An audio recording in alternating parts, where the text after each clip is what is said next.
नमस्कार, स्वागत है आपका डीबी लाइव ब्रेकिंग में। मैं हूं समीर आत्मज मिश्र और मेरे साथ हैं अमलेंदु उपाध्याय।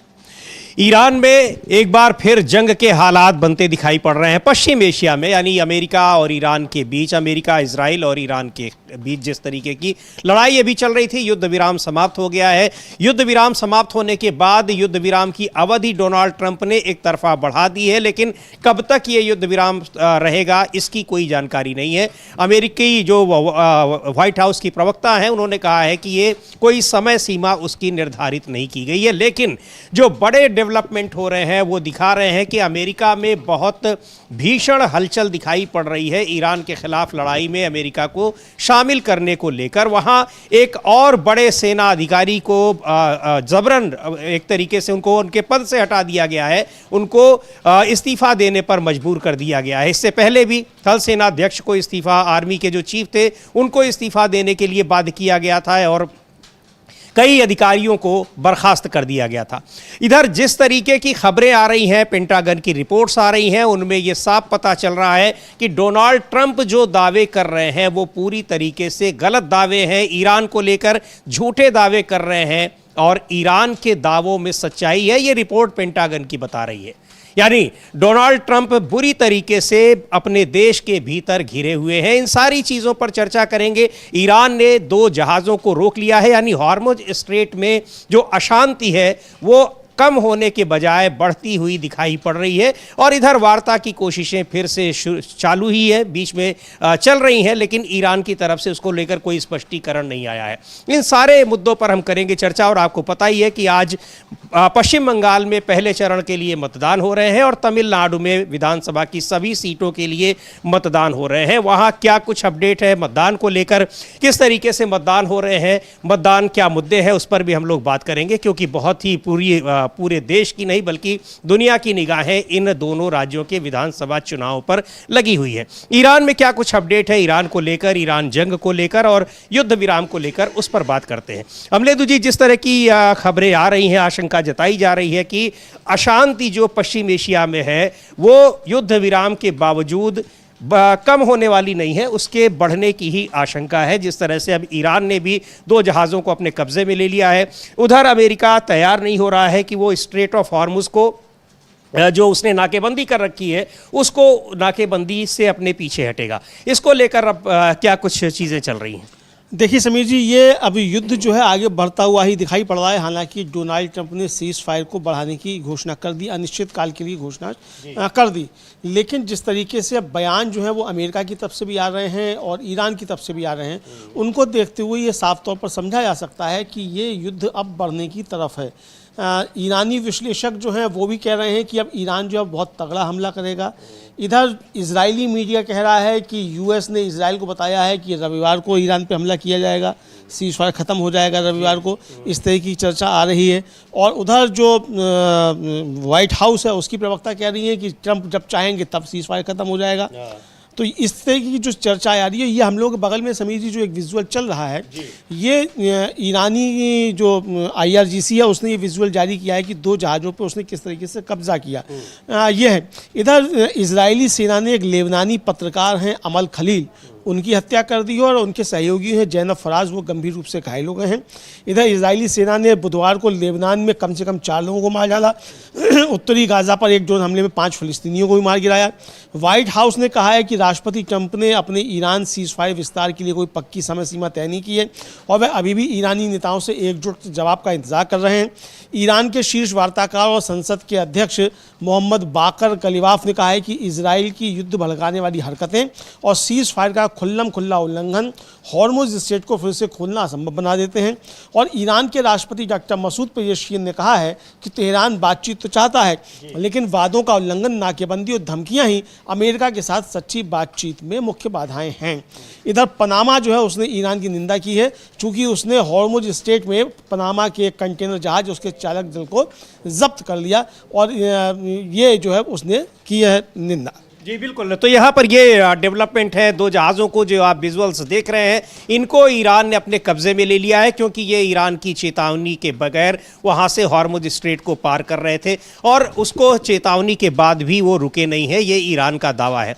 यानी यहाँ पर हॉर्मुज स्ट्रेट को लेकर अब जिस तरीके से अमेरिका की नाकेबंदी है और उस पर जो ईरान का कब्जा है, ईरान का नियंत्रण है, इन दोनों के बीच जो टसल चल रही है उसको लेकर अभी यहाँ पर अशांति बढ़ने की आशंका है।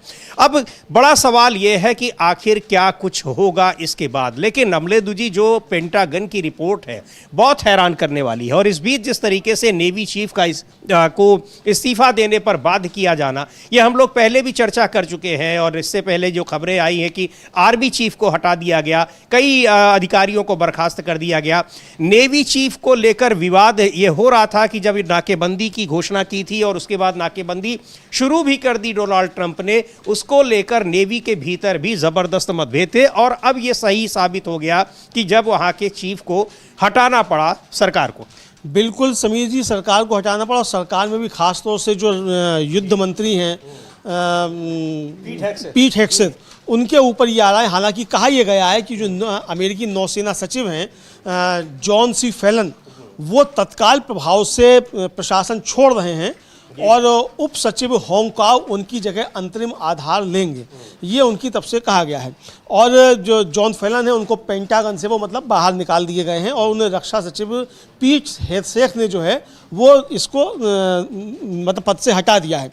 और पेंटागन में एक बड़े अधिकारी ने जो है वो एक न्यूज़ एजेंसी को बताया है कि युद्ध के समय एक बड़ा फेरबदल है जो डिफेंस सेक्रेटरी पीट हेग्सेथ द्वारा सेना के शीर्ष जनरल को हटाए जाने के कुछ ही हफ्तों बाद हुआ है। और ये हम लोगों ने बताया भी था कि जो चीफ ऑफ स्टाफ थे रैंडी जॉर्ज, उनको भी हटा दिया गया था। अब आपने नौसेना के चीफ को भी हटा दिया। तो समीर जी, युद्ध के दौरान घोड़े नहीं बदले जाते हैं, मगर अमेरिका तो युद्ध के दौरान घोड़े बदल रहा है और सर्वोच्च पदों पर बैठे हुए अब तक 1 दर्जन से ज़्यादा जो है बड़े अधिकारी वो बर्खास्त की जा चुके हैं। ये तो चीफ ऑफ स्टाफ और नेवी के चीफ जो वो इस तरह से कहा गया है।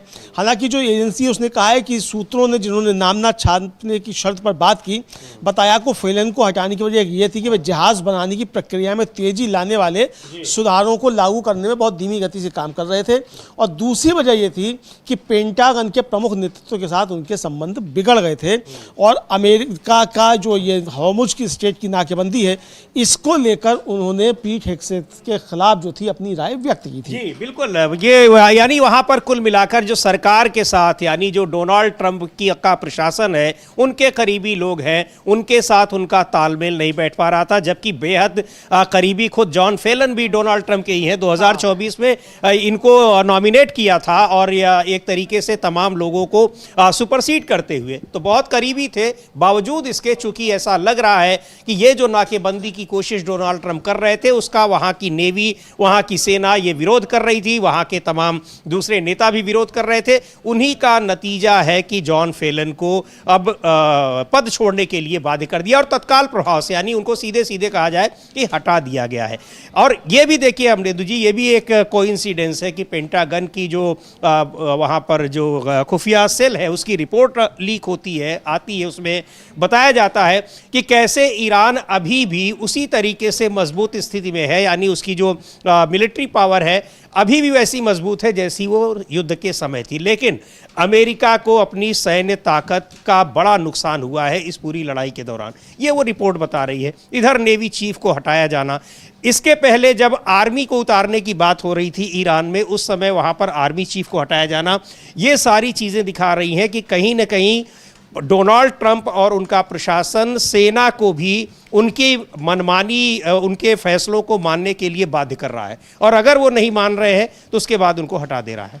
हाँ, मतलब ज़बरदस्ती युद्ध में भेजा जा रहा है और अगर वहाँ के जो अधिकारी हैं वो अपने सैनिकों की जान बचाना चाहते हैं कि वहाँ मौत के मुंह में नहीं भेज दिया जाए, तो ट्रंप उन अधिकारियों को हटा दे रहा है, ये सामने आ रहा है। और इसीलिए जो थे वो चीफ ऑफ सिविल जो थे CDS जो उनके मतलब थे उनको हटाया गया और अब ये रक्षा मंत्री हटा दिए गए और 1 दर्जन से ज़्यादा अधिकारी जो हैं वो अब तक हटाए जा चुके हैं। लेकिन समीर जी, तक खुफिया आकलन से परिचित कई अमेरिकी अधिकारियों ने जो है वो जो मंगलवार को एक रिपोर्ट प्रकाशित हुई तो CBS न्यूज़ जो है उसको ये बताया कि व्हाइट हाउस और अमेरिकी युद्ध विभाग के सार्वजनिक बयान आक्रमण के बाद ईरान की शेष सैन्य शक्ति की सीमा को कम करके आंक रहे हैं। और ये कहा इन अधिकारियों ने कि अमेरिकी राष्ट्रपति ट्रंप द्वारा घोषित युद्ध विराम की शुरुआत में ईरान के बैलिस्टिक मिसाइलों के भंडार और उससे संबंधित प्रक्षेपण प्रणालियों का लगभग आधा हिस्सा बरकरार था, यानी उस समय भी। और अब जो है ये कहना है कि IRGC की नौसैनिक शाखा का लगभग 60% हिस्सा अभी भी अस्तित्व में है, जिसमें तेज गति से हमला करने वाली स्पीड बोट शामिल हैं। और रिपोर्ट पर टिप्पणी करते हुए पर्यवेक्षकों ने दबाव की नियुक्तियों के बावजूद ईरान के अडिग रवैये का हवाला दिया, जिनका इस्तेमाल संयुक्त राज्य अमेरिका द्वारा इस्लामिक गणराज्य को वाशिंगटन की मांगों के आगे झुकने के लिए मजबूर करने की कोशिश में किया गया है। और इसे तेहरान की रक्षात्मक और जवाबी क्षमता में उसके आत्मविश्वास के उदाहरण के रूप में प्रस्तुत किया गया। तो ये एक बड़ी जो है रिपोर्ट है पेंटागन के अधिकारियों की, उनकी, कि ईरान की क्षमता बरकरार है और वो अभी भी बड़े हमले कर सकता है। और जिस तरीके से ईरान ने वहाँ 2 जहाज़ों को आज कब्जे में लिया है, कल 3 जहाज़ों पर गोलाबारी की गई, इस तरीके की जो घटनाएं अब सामने आ रही हैं, तो वो अब ये कर रहा है कि हॉर्मुज़ स्ट्रेट पर नियंत्रण हमारा ही रहेगा। और समीर जी, जो सबसे बड़ी बात है वो ये है कि ईरान अब पहले से ज़्यादा विनाशकारी और बड़े हमले अब करने की तैयारी कर रहा है। और ये बात कोई और नहीं समीर जी, ये बात साफ तौर पर कह रहे हैं प्रोफेसर मरांडी, जो हैं तेहरान यूनिवर्सिटी के जो प्रोफेसर हैं, और जो मिनाव 168 जो प्रतिनिधिमंडल गया था बातचीत करने के लिए ईरान का, उसमें वो शामिल भी थे। उन्होंने अल मयादीन जो एक मीडिया आउटलेट है उसके साथ बातचीत में, इंटरव्यू में कहा कि उन्हें लगता है कि ईरानी लोग युद्ध का दायरा बढ़ाने वाले हैं। पिछली बार के मुकाबले कहीं ज़्यादा निर्णायक युद्ध होगा और कहीं ज़्यादा विनाशकारी भी। और उन्होंने जोर देकर कहा कि यूएस का यह कहना कि वह एक सभ्यता को मिटा देगा, इसका मतलब है कि ईरान की प्रतिक्रिया जितनी कड़ी हो सकती है इसके जवाब में, उतनी ही कड़ी होगी। यानी सभ्यता मिटाने वाली बात जो ट्रंप ने कही है, ये अमेरिका को उल्टी पड़ सकती है, सभ्यता अमेरिका की मिट सकती है। और जो वो आगे कह रहे हैं समीर जी, वो और भी ज़्यादा गंभीर बात वो कह रहे हैं। और उनका कहना है कि ईरान उन सबसे संवेदनशील ठिकानों पर हमले करेगा ताकि ये पक्का हो सके कि उसके दुश्मनों को होने वाला दर्द, चाहे वे तेल अवीव में हो, चाहे इस क्षेत्र में हो या वाशिंगटन में हो, निर्णायक होगा। यानी हमले अब जो होंगे वो वाशिंगटन तक हमले होंगे। ये कोई और नहीं कह रहा है, ये वो व्यक्ति कह रहा है जो वार्ता करने के लिए जो प्रतिनिधिमंडल गया था उसका सदस्य है। वो ये बात साफ तौर पर कह रहा है कि अब हमले जो होंगे वो तेल अवीव में भी होंगे, इस क्षेत्र में जो उनके एसेट्स हैं उन पर होंगे, और इससे ज़्यादा बड़े हमले अब वाशिंगटन में भी किए जाएंगे, ये वो कह रहे हैं। और आगे वो कह रहे हैं कि दुनिया एक बहुत बड़े आर्थिक संकट की ओर बढ़ रही है और दुनिया इस समय ऊर्जा, उर्वरक और हीलियम के ऐसे संकट का सामना कर रही है जिसकी पहले कोई मिसाल नहीं बनती। और जैसे जैसे हर दिन बीत रहा है ये संकट और भी बदतर होता चला जा रहा है। बिल्कुल, तो ये बहुत एक महत्वपूर्ण बात है। और कह रहे हैं यहाँ पर तेहरान यूनिवर्सिटी के प्रोफेसर, वो वार्ता में भी शामिल रहे, एक्सपर्ट हैं। और सबसे महत्वपूर्ण बात ये कि ईरान पहले से ही ये दावा कर रहा है कि वो इस तरह की लड़ाई, वो लंबी लड़ाई लड़ सकता है, उसकी क्षमता है। उसकी क्षमता को बहुत कम करके आका है अमेरिका और इजराइल ने। दूसरी बात यह कि जिस तरह से पेंटागन की रिपोर्ट भी कह रही है कि ईरान की ताकत को कम नहीं कर पाए हैं। आप भले ये दावा करिए, और पीठ हेग से तो डोनाल्ड ट्रंप तो लगातार ये दावा करते रहे हैं कि वहाँ की नेवी ख़त्म कर दी गई है, एयरफोर्स ख़त्म कर दी गई है, डिफेंस सिस्टम ख़त्म कर दिया गया है, लेकिन ऐसा नहीं है। यानी जो वहाँ का रक्षा मंत्रालय है, रक्षा विभाग है, वो ये कह रहा है कि ये सारे दावे झूठे हैं, बहुत मजबूत है, लेकिन अमेरिका ने ज़रूर अपना नुकसान किया है और अपनी सैन्य ताकत का एक बड़ा हिस्सा गंवाया है इस लड़ाई में। और इन सारी चीज़ों को देखते हुए अब क्या कुछ होगा, जिस तरह से ईरान अब वहाँ हॉर्मुज़ स्ट्रेट पर और अमेरिका की नाकेबंदी को लेकर अब रिएक्ट कर रहा है। इधर जो ईरान के सुरक्षा प्रमुख हैं अजीज़ी, वो कह रहे हैं कि हमने कभी सीज फायर के लिए नहीं कहा था और न ही अभी हम सीज फायर के लिए कोई प्रयास कर रहे हैं। अमेरिका की तरफ से प्रयास किया गया, उसी की तरफ से एक तरफा ये बढ़ाया गया, और हम चूंकि हमारे ऊपर जब हमले नहीं हुए हैं तो हम भी रुके हुए हैं। एक बार सुन लेते हैं कहा क्या है उन्होंने। लेकिन ईरान ने स्पष्ट कर दिया है अपनी जो स्टैंड ईरान का है उस पर वो शुरू से लेकर अब तक डटा हुआ है। ये भी कह रहा है कि इससे हम पीछे हटने वाले भी नहीं हैं। तो सुनते हैं उसके ईरान के जो सुरक्षा प्रमुख हैं अजीज़ी, वो क्या कह रहे हैं।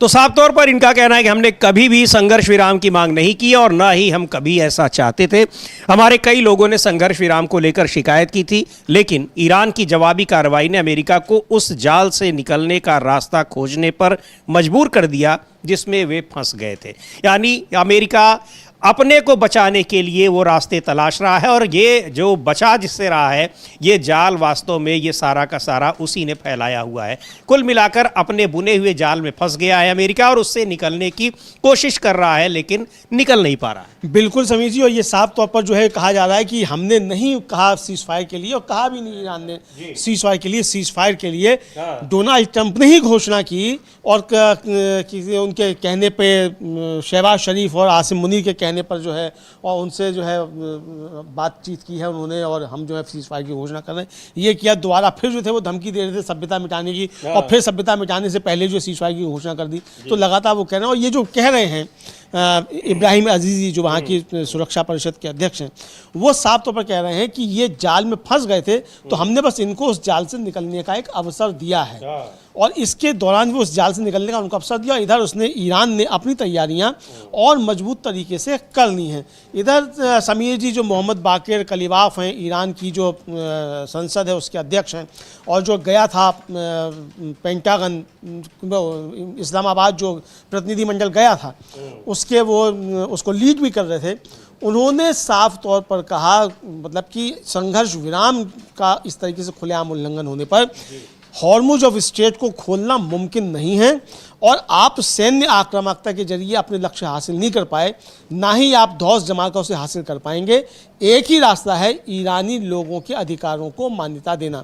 उन्होंने एक ट्वीट किया, पर्शियन में ट्वीट किया है समीर जी, उन्होंने कलीबाफ ने, और ये है, और आप बता सकते हैं कि ये बिल्कुल ये क्या गालिबाफ का जो ट्वीट है वहाँ के स्पीकर हैं संसद की, कि पूरी तरह से युद्ध विराम तभी सार्थक होता है जब नौसैनिक नाकेबंदी और विश्व अर्थव्यवस्था को बंधक बनाने जैसी हरकतों से इसका उल्लंघन ना हो और सभी मोर्चों पर ज़ायोनी युद्धोन्माद बंद हो जाए। युद्ध विराम के घोर उल्लंघन के बीच हॉर्मुज स्ट्रेट को खोलना संभव नहीं है। वे सैन्य आक्रामकता के जरिए अपने लक्ष्य हासिल नहीं कर पाए और न ही वे धौंस धमकी से उन्हें हासिल कर पाएंगे।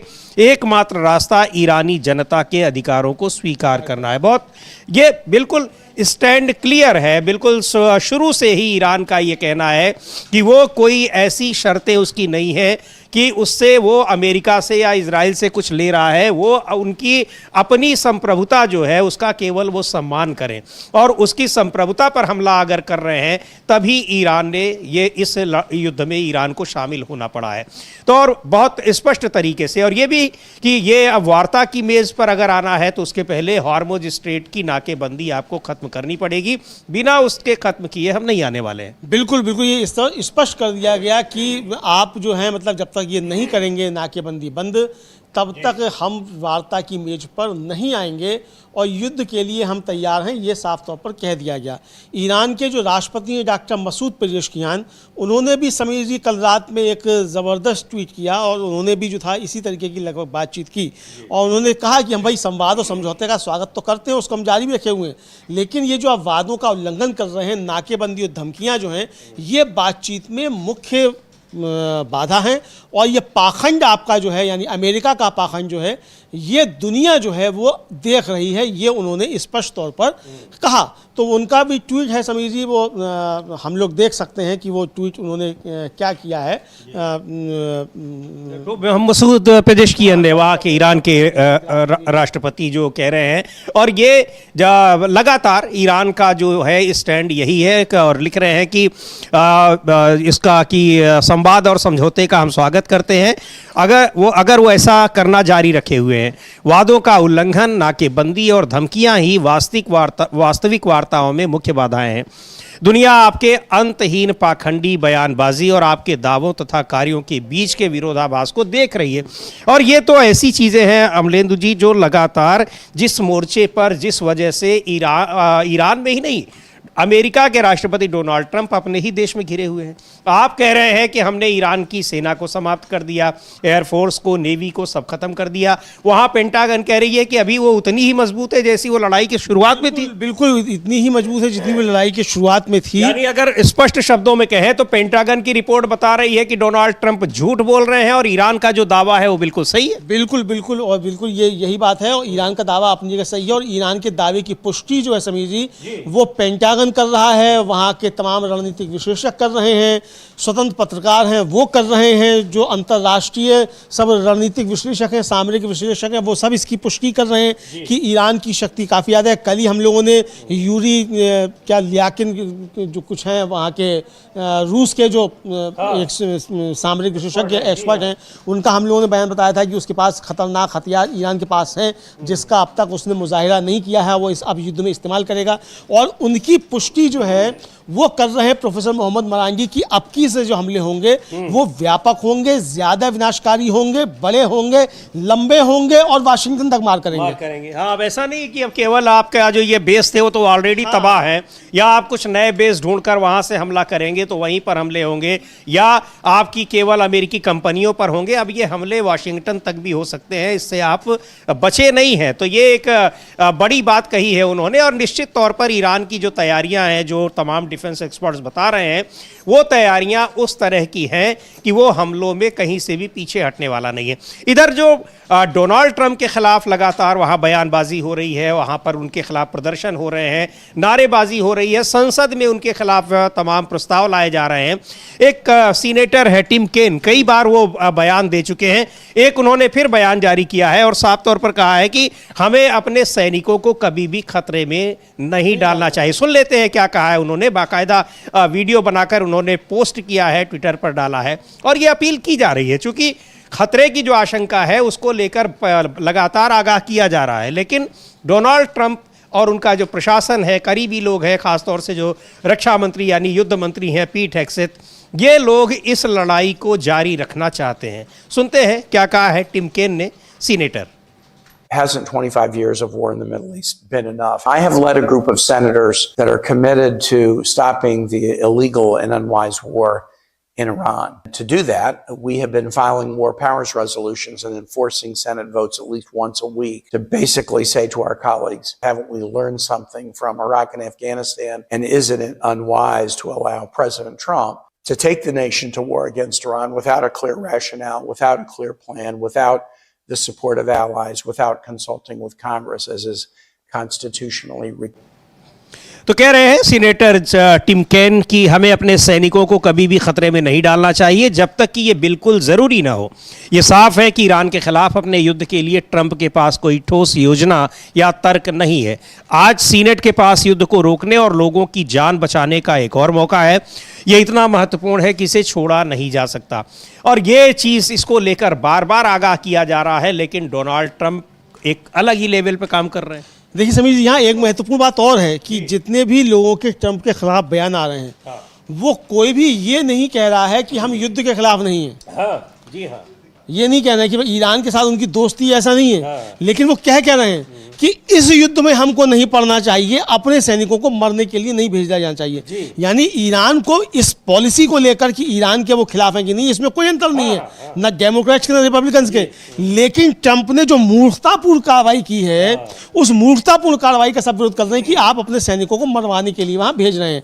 और इसीलिए लगातार 20 राष्ट्रपति जो है वो युद्ध को टालते रहे ईरान से, कि मालूम था कि अगर वहाँ जाएंगे तो वहाँ जाकर फंस जाएंगे, आपके हवाई अड्डे कुछ नहीं कर पाएंगे, ये समझते हुए। लेकिन जिस तरीके की तैयारियां ट्रंप कर रहा है समीर जी, उसको साफ तौर पर समझा जा सकता है कि आने वाले समय में युद्ध भयानक हो सकता है।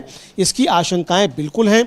जिस तरीके से वहाँ 50,000 से ज़्यादा सैनिक भेजे जा रहे हैं, किस्तों में भेजे जा रहे हैं, मध्य पूर्व में जगह जगह नौसैनिक भेजे जा रहे हैं, पैदल सेना भेजी जा रही है, ये सारे जो तैयारियाँ हैं ये संकेत देती है आगे चलकर युद्ध भयंकर हो सकता है।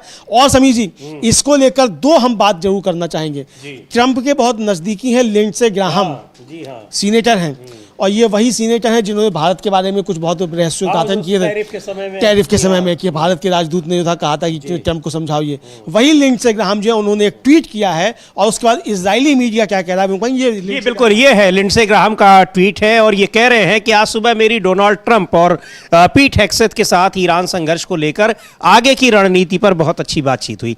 मुझे लगता है कि राष्ट्रपति का नाकेबंदी को जारी रखने का फैसला बहुत समझदारी भरा है। इसका ईरान की आतंकवाद के सबसे बड़े सरकारी प्रायोजक के तौर पर बने रहने की क्षमता पर जबरदस्त असर पड़ा है, और ऐसा लगता है कि वे इसी इरादे पर अड़े हुए हैं। मुझे न सिर्फ ये उम्मीद है कि नाकेबंदी तब तक जारी रहेगी जब तक ईरान अपना रवैया बदलने का पक्का इरादा नहीं दिखा देता, बल्कि मुझे ये भी उम्मीद है कि नाकेबंदी और बढ़ेगी और जल्द ही इसका दायरा पूरी दुनिया तक फैल सकता है। जो लोग ईरानी शासन को उसका तेल बेचने में मदद कर रहे हैं या ऐसा करने की सोच रहे हैं जिससे आतंकवाद के लिए संसाधन मिलते हैं, वे ऐसा करके अपने लिए ही खतरा मोल ले रहे हैं।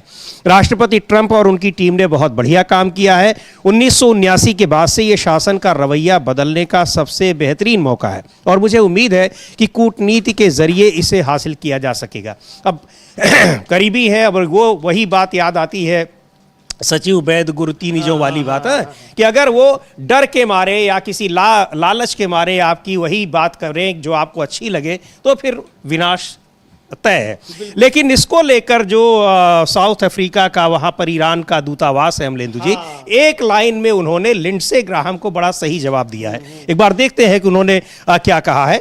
यहां पर भी हम स्क्रीन पर भी देखते हैं इनके इस ट्वीट को लेकर उन्होंने जो अपनी टिप्पणी की है, और लिख रहे हैं कि वाह ट्रंप ने नहीं ये जवाब दिया है डोनाल्ड ट्रंप को उन्होंने जवाब दिया है कि वाह ट्रंप ने आर्टिफिशियल इंटेलिजेंस से बनाए गए 8 लोगों को बचा लिया। इसका भी संदर्भ बड़ा दिलचस्प है। हाँ बिल्कुल, इसका संदर्भ दिलचस्प ये समीर जी कि डोनाल्ड ट्रंप ने कहा कि भाई ईरान जो है 8 महिलाओं को फांसी देने वाला है, तो उसको फांसी नहीं दे, ये हम जो है ईरान से कहना चाहते हैं। इसका ईरान ने बहुत खिल्ली उड़ाई, और ईरान की तरफ से आया, वहाँ के न्याय विभाग की तरफ से आया, ये है तो वहाँ के न्याय विभाग की तरफ से जवाब आया कि भाई आप जिन 8 की बात कर रहे हैं उनमें से 7 को तो हमने रिहा भी कर दिया, और 8वां जो बचा हुआ है, मतलब जो महिला बची हुई है, उसको सजा होती भी है तो अधिकतम 10 साल की होगी। तो फांसी तो किसी हाल में किसी को नहीं होने जा रही है। इस पर ट्रंप ने कहा कि बहुत अच्छी खबर है, अभी अभी मुझे बताया गया कि ईरान ने आज रात जिन 8 महिला प्रदर्शनकारियों को फांसी दी जाने वाली थी, अब उन्हें नहीं मारा जाएगा। ये उन्होंने अपने तो सोशल पे लिखा, ये क्रेडिट ले रहे थे, और ये उन्होंने अपने तो सोशल पे लिखा, उसको व्हाइट हाउस ने पोस्ट किया। तो व्हाइट हाउस के पोस्ट का जवाब देते हुए ईरान की एम्बेसी जो साउथ अफ्रीका में है, उसने कहा कि वाह ट्रंप ने एआई से बनाए गए 8 लोगों को बचा लिया। तो ये बहुत तगड़ा जो है, मतलब व्यंग जो है, कटाक्ष बहुत तगड़ा ये ट्रंप के ऊपर व्हाइट हाउस के ऊपर किया है। बिल्कुल, वहाँ पर जो साउथ अफ्रीका की ईरान में एम्बेसी है, वो दूतावास है, यानी डोनाल्ड ट्रंप एक ये भी क्लेम कर रहे थे, दावा कर रहे थे कि हमारे कहने से उन लोगों की फांसी टाल दी गई, लेकिन कहा कि हाँ ठीक है 8 एआई जनरेटेड लोगों को जो है वो मुक्ति मिल गई। लेकिन ये कई तरह से ये तो मखौल उड़ाने वाली बात है, लेकिन जो मखौल के बीच ईरानी दूतावास तमाम देशों में जो है वो लगातार इस तरह के कर रहे हैं। हम अभी एआई जनरेटेड वीडियो भी हम लोग देख रहे थे अमलेंदु जी कि डोनाल्ड ट्रंप की बातों से पलटने, उसके लिए उन्होंने किस तरीके से जिम्नास्टों का एक वीडियो पोस्ट किया था। हालांकि उसको दिखा नहीं सकते हैं कि कैसे आप एक बार उछल के आक्रामक हो जा रहे हैं और फिर अपनी बात से पलट जा रहे हैं।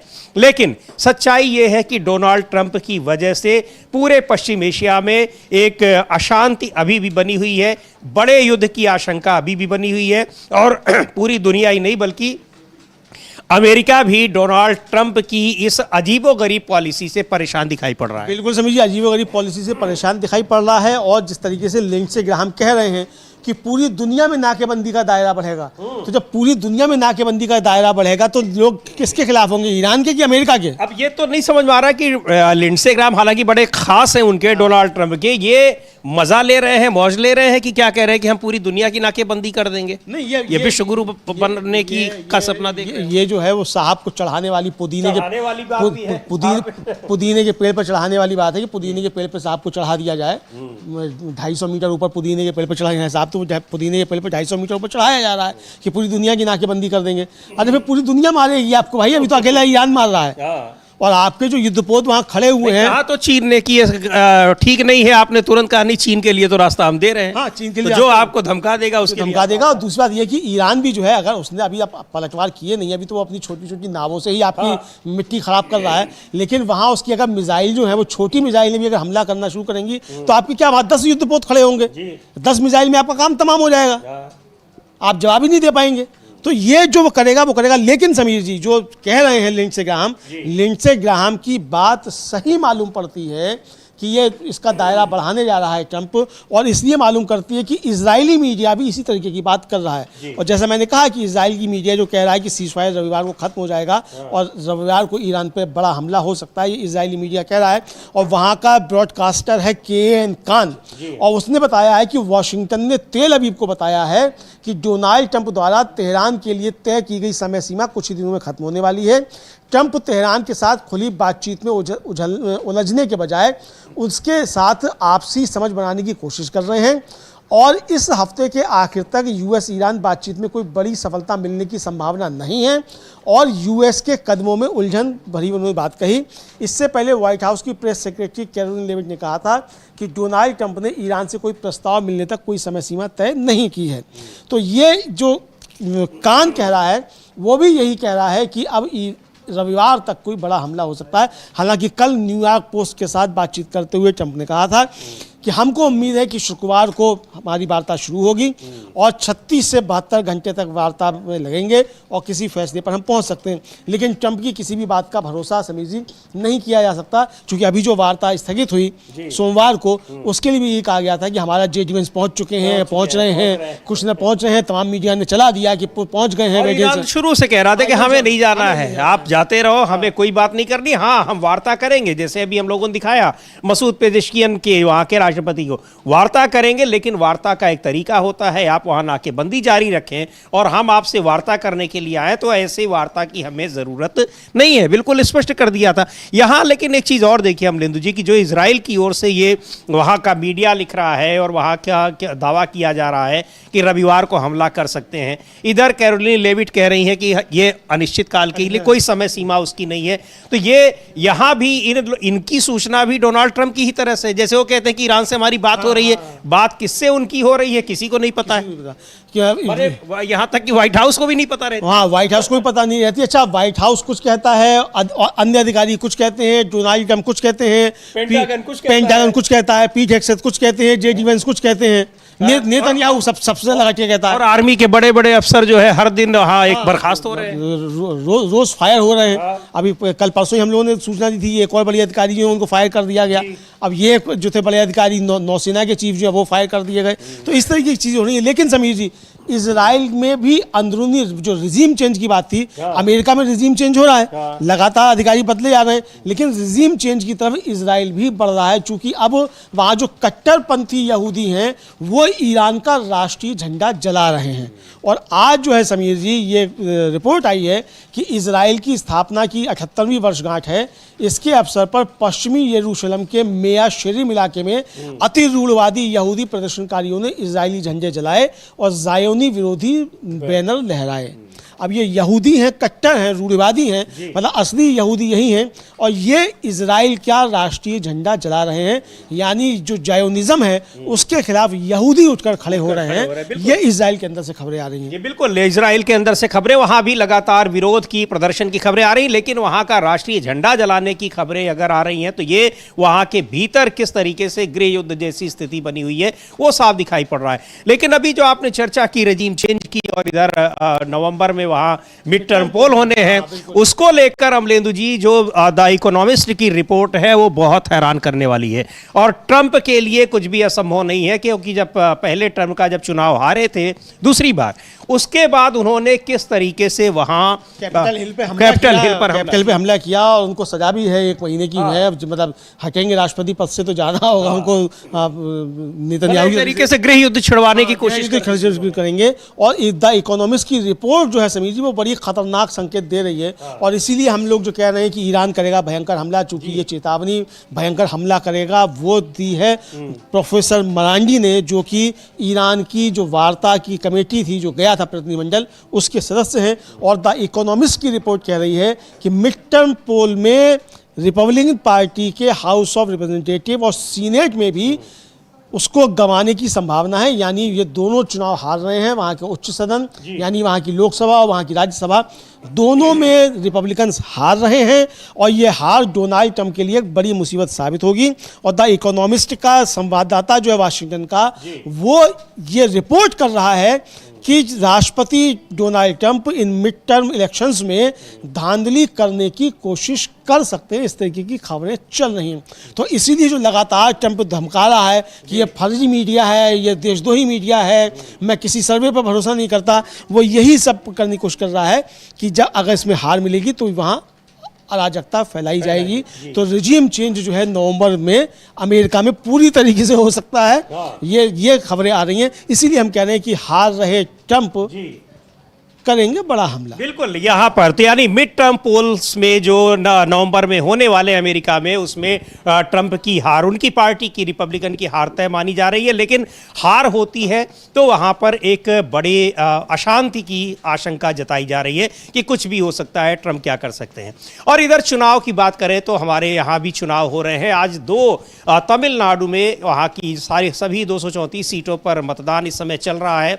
और पश्चिम बंगाल में 152 सीटों पर मतदान इस समय हो रहा है। क्या कुछ अपडेट है उस पर हम लोग बात करते हैं। और खबर आ रही है कि सुबह 11 बजे तक 41% से ज़्यादा का मतदान पश्चिम बंगाल में हो चुका है।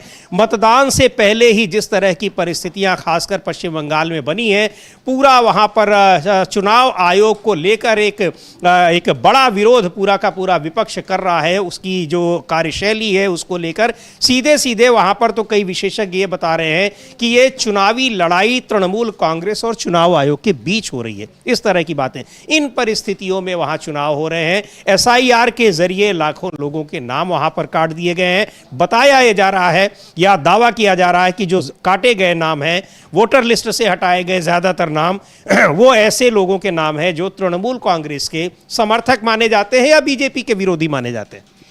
बिल्कुल समीर जी, ये एसआईआर जो है एक बड़ा मसला वहाँ बन गया है। और एसआईआर को लेकर वहाँ काफ़ी ज़्यादा मतलब कहा जाए कि वो देखा जा सकता है रोष जनता में।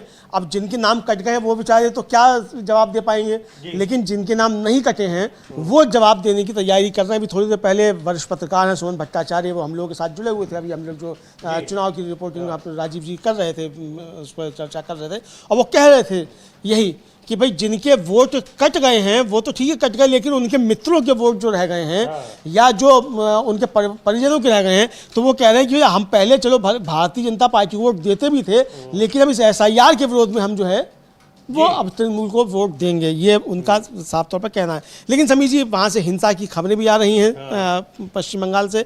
लेकिन जो हिंसा की खबरें आ रही हैं वो खबरें समीर जी इस तरीके की हैं कि वो शायद बीजेपी को ही नुकसान पहुंचाती हुई दिखाई पड़ती है। ये चूंकि हिंसा की खबरें आ रही हैं, लेकिन चुनाव आयोग का दावा था कि वहाँ पर बिल्कुल फ्री एंड फेयर इलेक्शन होंगे, स्वतंत्र और निष्पक्ष चुनाव। और ऐसा कभी अभी तक किसी राज्य में शायद ही देखने को मिला हो कि वहाँ पर कैसे बिल्कुल बख्तरबंद गाड़ियां उतार रखी हों जहां पर जिन जगहों पर चुनाव हो रहे हों। वहां पर पूरी सेंट्रल पैरा मिलिट्री फोर्सेस को लगा दिया गया है। और इन परिस्थितियों, इस तरह की सुरक्षा व्यवस्था के बावजूद अगर हिंसा की खबरें आ रही हैं तो फिर कौन उसके लिए जिम्मेदार होगा।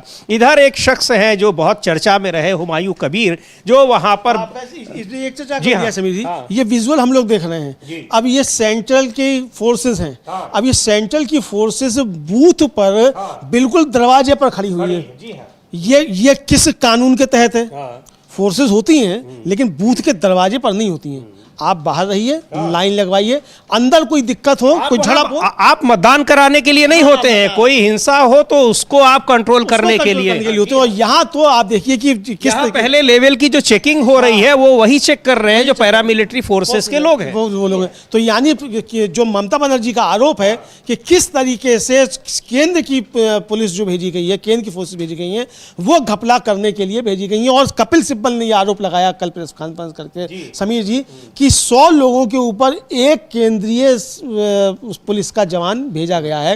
इतना बड़ा इस तरीके से छावनी में बदल दिया गया है जैसे कोई बहुत बड़ी आतंकी घटना होने जा रही है। वही तो इसको और प्रचारित ऐसे ही किया गया है। वहां पर चाहे गृह मंत्री के बयान हो, वहां चाहे प्रधानमंत्री के बयान हो, चाहे बीजेपी के जिन भी नेताओं के, कि ऐसा लग रहा है कि जैसे एक बहुत आतंकित इलाका है वो राज्य है और वहां इस तरह की फोर्स की जरूरत है। और सबसे बड़ी बात यह कि आप केंद्र राज्य संबंधों को किस तरीके से कमजोर कर रहे हैं कि राज्य की पुलिस, राज्य की पूरी प्रशासनिक मशीनरी पर आपको भरोसा ही नहीं है, आपने उसको पूरी तरीके से इग्नोर कर दिया है। तो ये सारी चीजें हैं और यहां पर एक, हालांकि इन सब के बीच खबरें ये भी आ रही हैं कि इन सारी चीजों के बावजूद, इतनी सारी जो एक कहा जाए कॉन्स्पिरेसी है, जो आरोप लग रहे हैं कि चुनाव आयोग भारतीय जनता पार्टी के लिए काम कर रहा है, इन सब के बावजूद तमाम एक्सपर्ट्स जो हैं उनका ये उनकी एनालिसिस है, उनका ये कहना है कि वहां लड़ाई जरूर है लेकिन लड़ाई का अंतर भी बहुत ज्यादा है। बिल्कुल उसी तरीके से 2021 की लड़ाई थी, वहां भी दावा किया गया था तब भी, और गृह मंत्री अमित शाह ने खुद ही दावा किया था कि हम 200 से ज्यादा सीटें जीतेंगे, लेकिन 3 डिजिट पहुंचना मुश्किल हो गया था। तो यहां अब इस बार क्या होता है, 152 सीटें, और ये पहले चरण की जो सीटें हैं ये भारतीय जनता पार्टी की सबका सबसे मजबूत वाला एरिया है। लेकिन इन सब के बीच वहां पर मतदान लोग कर रहे हैं, मतदान के प्रतिशत भी अभी तक जो आए हैं वो एक अच्छा बताया जा रहा है, वहाँ पर उत्साह भी है। राहुल गांधी ने, कांग्रेस के अध्यक्ष, कांग्रेस के नेता हैं और नेता प्रतिपक्ष हैं लोकसभा में, उन्होंने भी अपील की है लोगों से मतदान करने की, बढ़ चढ़ कर मतदान करने की, और किसी भी तरीके से हिंसा न करने की, या हिंसा के लिए उकसाया जाए तो उससे दूर रहने की। एक बार सुन लेते हैं उन्होंने कहा क्या है, ट्वीट भी किया है उन्होंने, और वहाँ पर मतदान की। उसके बाद तमाम लोगों के बयान आए हुए हैं। फिर बात करते हैं हुमायूं कबीर की भी जो चर्चा हो रही है कि किस तरीके से उन पर हमला हुआ, वो धरने पर बैठे और हमला हुआ या फिर क्या कुछ हुआ, उस पर बातचीत करते हैं। बंगाल के भाइयों और बहनों नमस्कार। ये चुनाव विचारधारा का चुनाव है और सबसे पहले मैं आपको बताना चाहता हूं कि बीजेपी चुनाव चोरी करती है। बीजेपी ने हरियाणा में, मध्य प्रदेश में, महाराष्ट्र में चुनाव चोरी किया है। एसआईआर चुनाव चोरी करने का तरीका है। बीजेपी की विचारधारा और कांग्रेस की विचारधारा देश में लड़ रही है।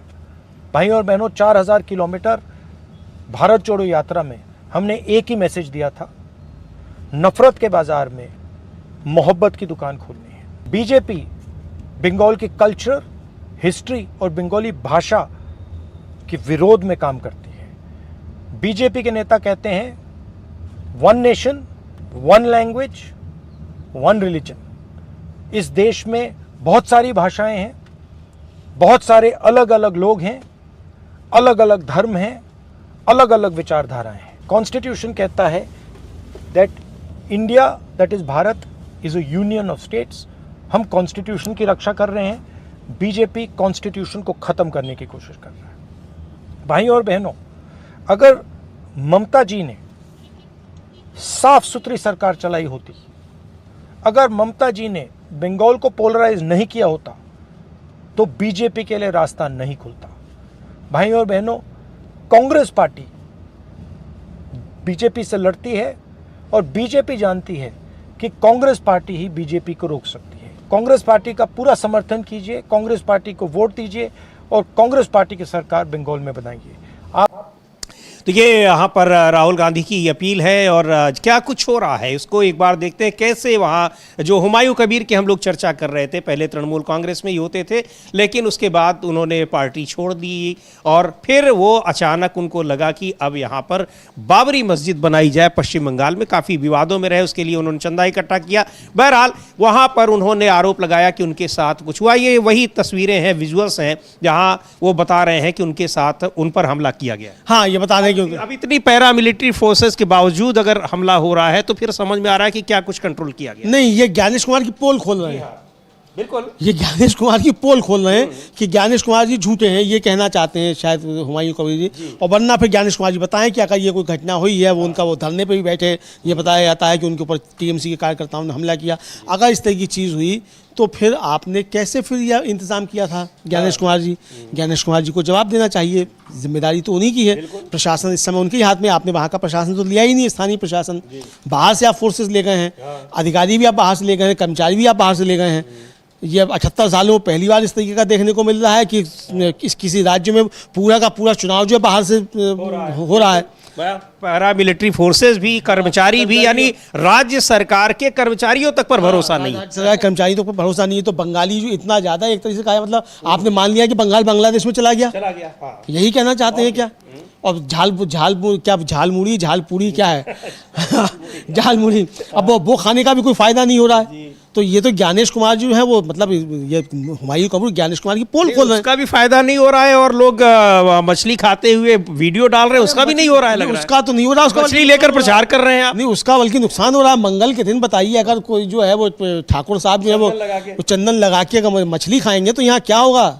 तो यहाँ तो दुकान बंद हो जाएगी इसकी, बीजेपी की। नहीं तो वहाँ खा रहे हैं ना। नहीं तो वहाँ खा रहे हैं, तो ये इसका मतलब क्या है? गोवा में जाएंगे तो कुछ और भी खाएंगे, नॉर्थ ईस्ट में कुछ गोवा में जाके क्या बीफ खा लेंगे? अमेरिका जाएंगे तो बीफ खा लेंगे, और वीडियो भी डालेंगे। हाँ, तो वीडियो डालेंगे तो ठीक है, लेकिन आप क्यों करेंगे ऐसा काम भाई? सवाल तो ये उठता है ना।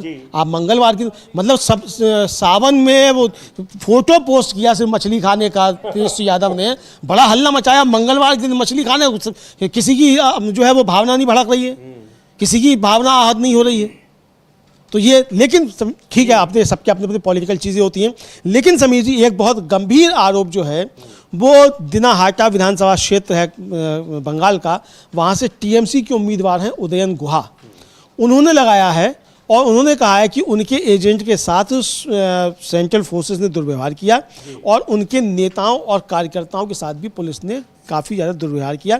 उनकी बात है, हम लोग सुन लेते हैं उदयन गुहा क्या कह रहे हैं। ये दिनाहाटा, पश्चिम बंगाल में दिनाहाटा विधानसभा सीट से ये टीएमसी के उम्मीदवार हैं, सुनते हैं उनको। तमाम जगह पे जा रहे हैं, कुछ कंप्लेंट भी किया है आपने?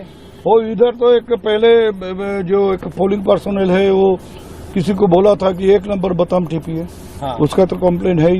हाँ। और दूसरा चीज है, वो हमारा एजेंट के साथ सेंट्रल फोर्स जो है वो मिसबिहेव किया है, वो भी बोला। किसी इंस्पेक्टर के खिलाफ भी आपने कंप्लेंट किया है क्या? वो तो दिनाटा थाना का। क्या कंप्लेंट थी दादा? वो एकदम चुन के वो हमारा जो वर्कर्स है, लीडर्स है, उनको धमकी दे रहा है, मिसबिहेव कर रहे हैं। हाँ।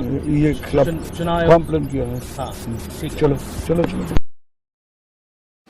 तो चुन चुनकर टीएमसी वर्कर्स को, कार्यकर्ताओं को परेशान किया जा रहा है, उनके साथ अभद्रता की जा रही है, उनका आरोप है उदयन गुहा का। तृणमूल कांग्रेस के नेता हैं और वहाँ पर, लेकिन ये बहुत गंभीर सवाल है कि आखिर इतनी बड़ी संख्या में, इतनी बड़ी मात्रा में वहाँ पर आप सेंट्रल फोर्सेस को भेज दीजिए और उसके बाद भी तस्वीरें इस तरह की आ रही है। एक बार इसको फुल स्क्रीन पर देखते हैं। ये वहाँ की तस्वीरें हैं जिसके बारे में कहा गया कि हम राज्य की पुलिस को पर भरोसा नहीं है और हम केंद्रीय पुलिस भेजेंगे और फ्री एंड फेयर इलेक्शन कराएंगे। ये वहां पर हो रहा है मतदान के दिन। बिल्कुल बिल्कुल, ये मतदान के दिन वहाँ हो रहा है समीर जी। और फ्री एंड फेयर इलेक्शन समझा जा सकता है कि आप देखिए किस तरीके से वहाँ घपला होता हुआ दिखाई पड़ रहा है। इधर समीर जी, ये जो मछली खाने वाली बात चल रही थी और वो खा रहे हैं मछली, इधर जो शुभेंदु अधिकारी हैं, जो वहाँ विपक्ष के नेता हैं, भाजपा के मुख्यमंत्री पद के दावेदार भी समझे जाते हैं, हालांकि घोषणा नहीं की है, अब वो कह रहे हैं कि बंगाल में सनातन खत्म हो जाएगा अगर बीजेपी हार जाएगी। अब मछली खाकर जो है ये चुनाव जीतना चाहते हैं और कह रहे हैं कि अगर मछली खाकर मतलब बीजेपी नहीं जीती तो सनातन हार जाएगा। अब ये मछली खाकर सनातन बचाएंगे। शुभेंदु अधिकारी को हम लोग सुन सकते हैं वोट डालने के बाद उन्होंने कैसे कहा कि अगर बंगाल में बीजेपी हार जाएगी तो सनातन हार जाएगा। बिल्कुल, सुनते हैं शुभेंदु अधिकारी, क्यों वहां पर सनातन कैसे हार जाएगा? क्या मछली खाकर वीडियो पोस्ट करना ही सनातन है? बड़ा सवाल है। बहरहाल उनका अपना क्या लॉजिक है, उसको सुनते हैं। क्या परिस्थिति है पूरे पश्चिम बंगाल में? बहुत परिवर्तन है, पूरा परिवर्तन के माहौल है। मैं वोट डाल दिया और परिवर्तन होगा, परिवर्तन होगा। यहाँ हिंदू जो हमारी दीदी बहनें रो रहा है, जो इस बार परिवर्तन नहीं होगा तो बंगाल का सनातन खत्म हो जाएगा। दादा, किस तरह से अभी माहौल हर जगह बूथ में क्या है? पिंगला में जैसे आप बात करें, क्या है दादा? 1 मिनट दादा। माहौल ठीक है, कंट्रोल है। Election commission is doing very better, लेकिन कुछ तो है, चोट डाकत तो है अभी भी। वो पिंगला, उसी का खिलाफ हम लोग का स्पेसिफिक कंप्लेंट है। चिन्मय प्रामाणिक, क्या हुआ है वहाँ पे? हमारे पोलिंग एजेंट को अरेस्ट किया है, उसको तुरंत कार्रवाई होना चाहिए। मैं police observer, state police observer Mishra और सीओ साहब मनोज अग्रवाल के साथ काम किया, कंप्लेंट भी किया, उसको तुरंत उसको हटाना चाहिए, एक्शन होना चाहिए, सस्पेंड होना चाहिए। चलिए, बाकी मेरा तो वहाँ सनातन तो खत्म हो जाएगा अगर ये इस बार भी हार गए, और फिर इसका मतलब अगर उनके हिसाब से देखा जाए तो ख़त्म ही हो जाएगा, क्योंकि तमाम एक्सपर्ट्स यही बता रहे हैं कि स्थितियाँ वहाँ यही अभी भी बता रही हैं कि जो 2021 में थी रिजल्ट परिणाम वही आने की उम्मीद है। लेकिन ये जो बात कह रहे हैं ये भी जो पूरी प्रक्रिया पर, मशीनरी पर इनको भी भरोसा नहीं है, भी आरोप लगा रहे हैं। हाँ, तो फिर किसके लिए फ्री एंड फेयर इलेक्शन हो रहा है? जबकि 15 दिन तक वहां डेरा डाले रहे अमित शाह जी, और ज्ञानेश कुमार जी तो पूरा डेरा डाले हुए हैं। तो ये आप समझ सकते हैं उनका पूरा दिमागी हाँ पूरा पश्चिम बंगाल पे कैसे भी सरकार बना दिया है। बिहार में तो कामयाब हो गए भाई, तो अब यहाँ भी जो है। लेकिन अगर समझिए ये घपले होने के बावजूद 27 लाख से ज़्यादा लोगों के नाम कट गए जो वोट नहीं डाल पाएंगे, इसके बावजूद अगर बीजेपी हार जाती है और पिछली बार से भी सीटें कम आती हैं, तब फिर क्या अमित शाह जी और मोदी जी राजनीति से संन्यास ले लेंगे? क्योंकि ये तो बता रहे हैं, ये तो कोई घोषणा उन लोगों ने कभी की ही नहीं है ना।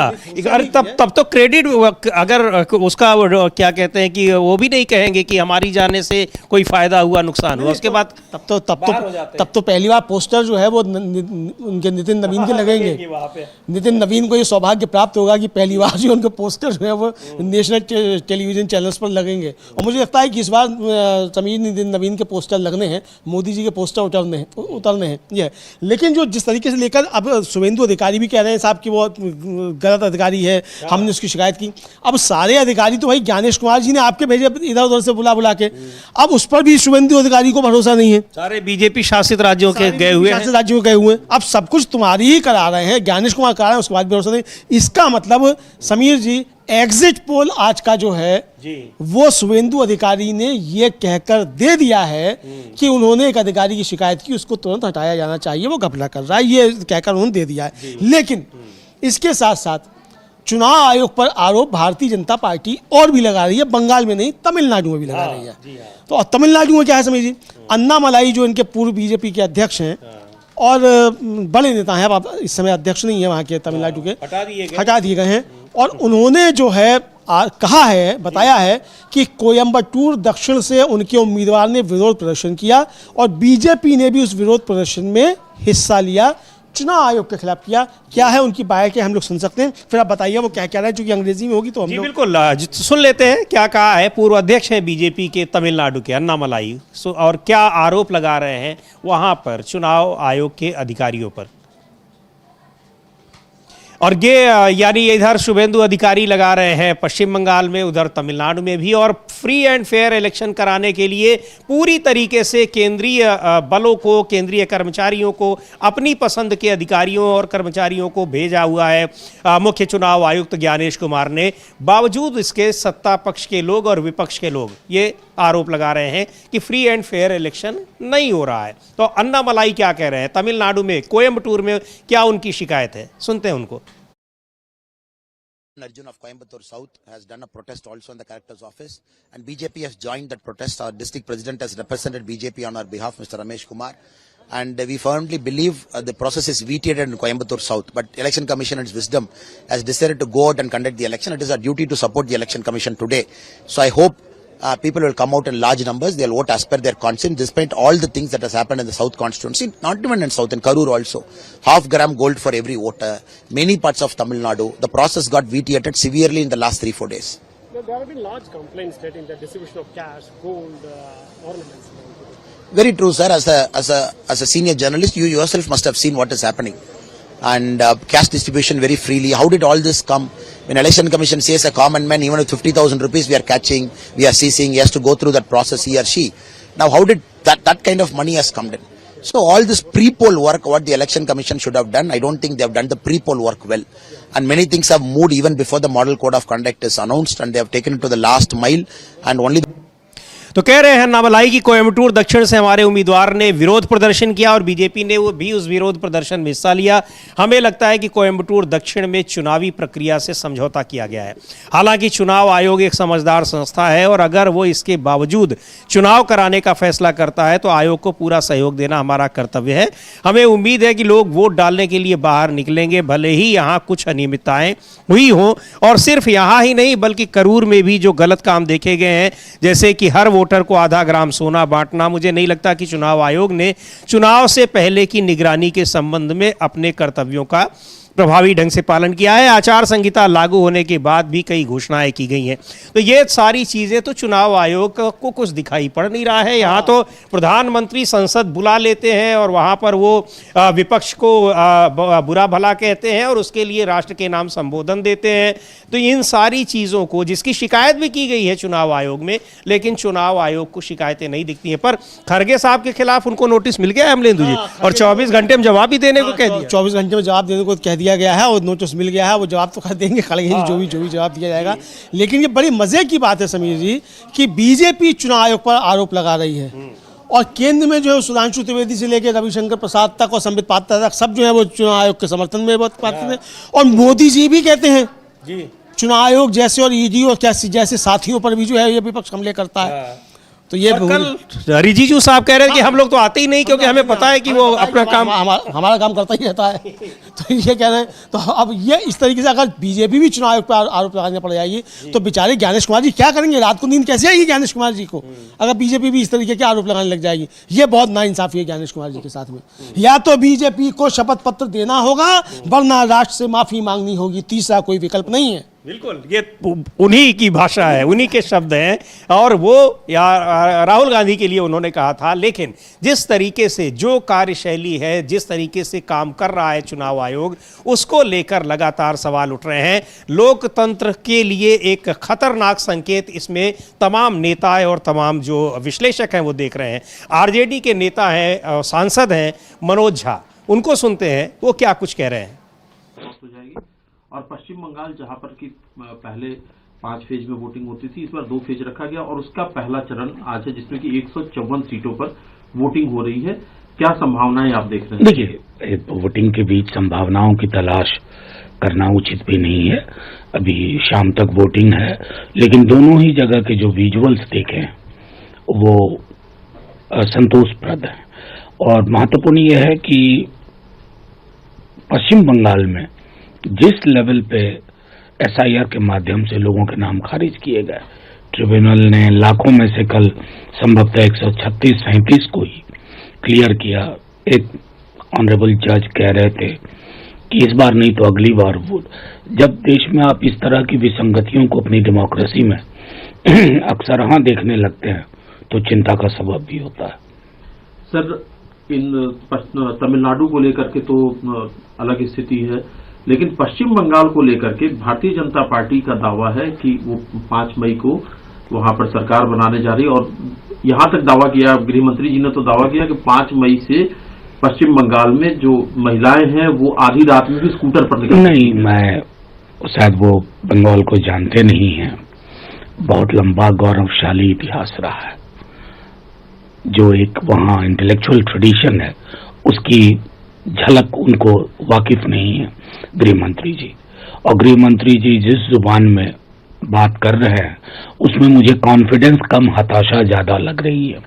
क्योंकि ऐसी ही जुबान कम मुझे 2015 में स्मरण है कि वो बिहार में बोल रहे थे। आज ही मैंने एक प्रमुख अंग्रेजी दैनिक जो कलकत्ता से प्रकाशित होता है, मैंने अपनी मनोभावना उसमें लिखी है। एक निष्पक्ष राय कि हमारे फेडरल कैरेक्टर के लिए भी बंगाल एक महत्वपूर्ण अवयव है।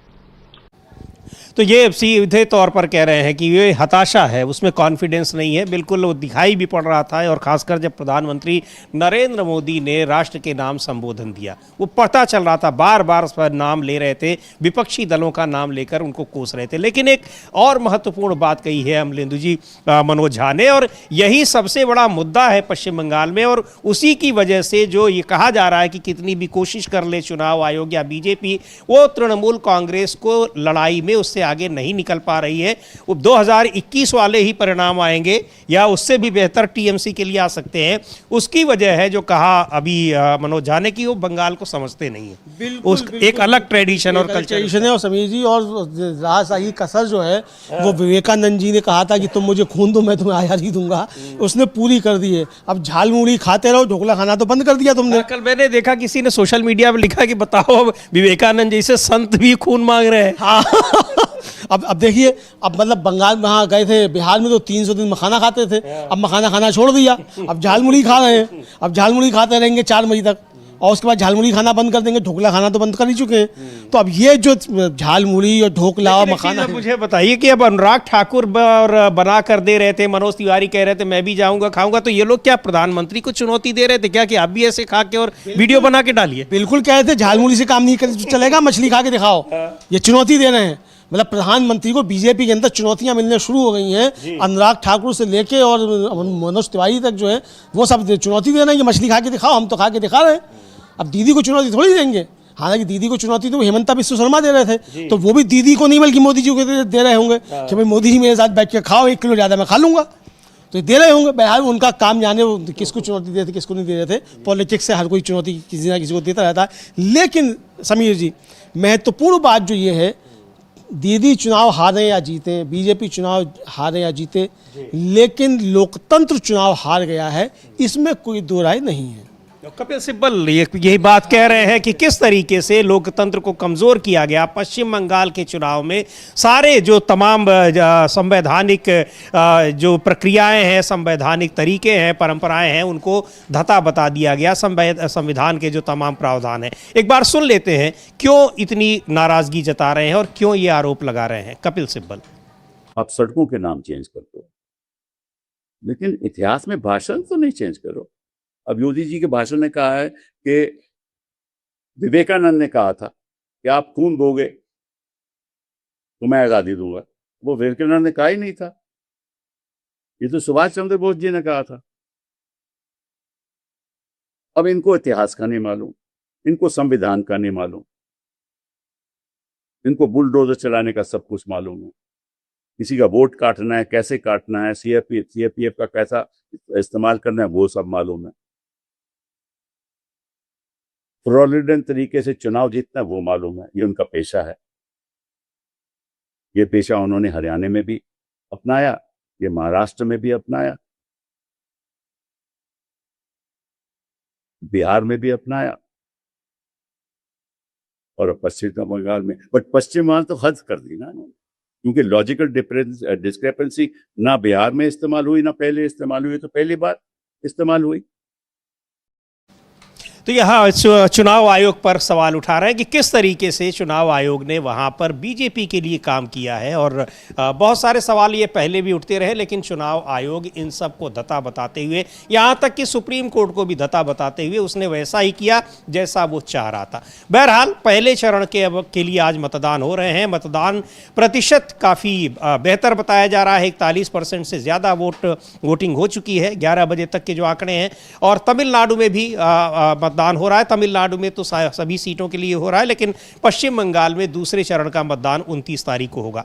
क्या होंगे परिणाम इसके, ये देखने वाली बात होगी। लेकिन पश्चिम बंगाल में जिस तरीके से चुनाव आयोग ने वहां की राज्य सरकार की मशीनरी पर अविश्वास जताया है, केंद्र सरकार के कर्मचारियों को या तमाम दूसरे राज्यों के कर्मचारियों को नियुक्त किया है, पैरामिलिट्री फोर्सेज लगाई हैं, उन सब को लेकर वहां पर घेरे में है चुनाव आयोग। और कुछ बड़ी खबर है इस समय। हाँ समीर जी, डेनमार्क से एक बड़ी खबर आ रही है, चलते चलते एक ब्रेकिंग खबर है। डेनमार्क में 2 ट्रेनों के बीच भीषण टक्कर जो हुई है, और ये बड़ी दुर्घटना वहाँ हुई है। अभी हताहतों की संख्या मालूम नहीं पड़ी है। तो ये डेनमार्क में 1-2 ट्रेनों के बीच की तो एक आमने सामने उनकी टक्कर हुई है, उस पर अपडेट आएगा, हम आपको अपडेट करेंगे। बहरहाल चुनाव से संबंधित और ईरान में, पश्चिम एशिया में जो कुछ चल रहा है, उन सब पर लगातार हमारी नज़र है और बने हैं। आप भी बने रहिए DB लाइव के साथ, खबरों के लिए, अपडेट्स के लिए और विश्लेषण के लिए। इस कार्यक्रम को अब यहीं समाप्त करते हैं। मुझे और अमलेंदु उपाध्याय को दीजिए अनुमति। नमस्कार।